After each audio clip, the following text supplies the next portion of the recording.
In 1908, Marlowe House, one of the oldest orphanages in the region, closed in Simons Creek, Vermont. The official reason: underfunding, the building's deteriorating condition.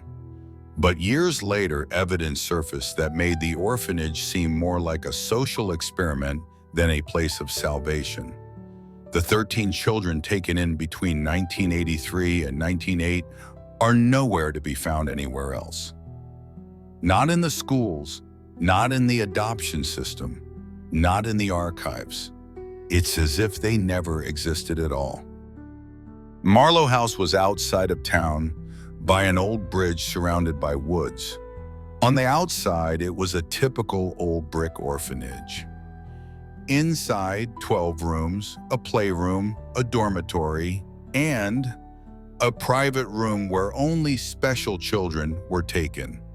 It was believed that children with unstable psyche, those who had experienced trauma or were prone to fantasizing, went there. They were sent for remedial interviews with a doctor named Howard Felton.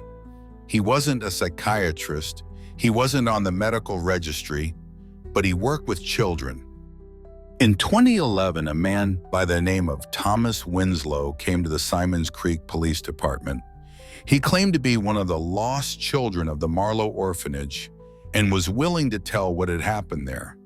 He showed an old photo. It shows 6 children and a caretaker. Thomas is one of them.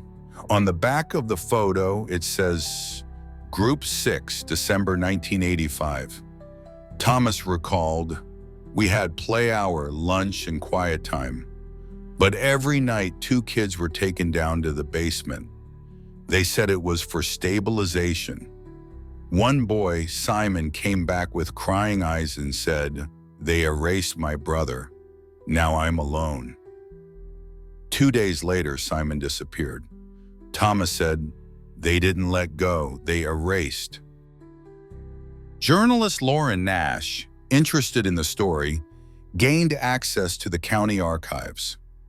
The records include a list of children admitted to the orphanage from 1980 to 1988. 7 names, but other databases trace only 34 children. The rest didn't exist anywhere. The pictures they were in are blank. People standing with a hand on their shoulder. Of someone no longer in the picture. Digital and film damage, but only in one place. On the only videotape from Marlowe, a voice could be heard.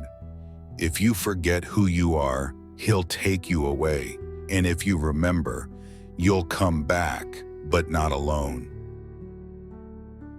One of the former shelter staff, a nurse named Grayson Larry, was interviewed under a pseudonym. He said, "There was room number 9. It was not to be entered without Dr. Felton's permission. Inside there were chairs, mirrors, and something else. We could hear the children talking to themselves, and then they didn't talk at all."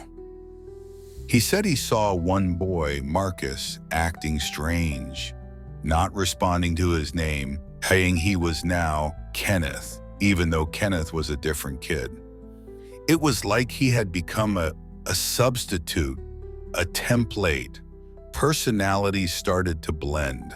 Felton called it synchronization.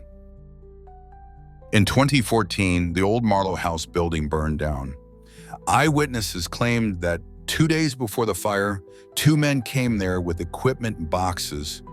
The official version is arson. Unofficially, evidence disposal.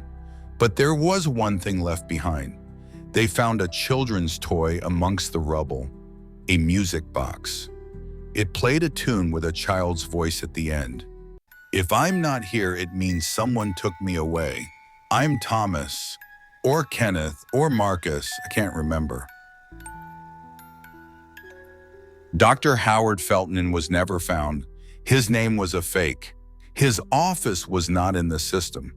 But a similar remedial program was rumored to have opened in 2023 in another state under a new name. And several foster families reported, "Our child has become different. He talks differently, doesn't recognize his brother, and every night he writes the same thing on the wall: "I'm not me."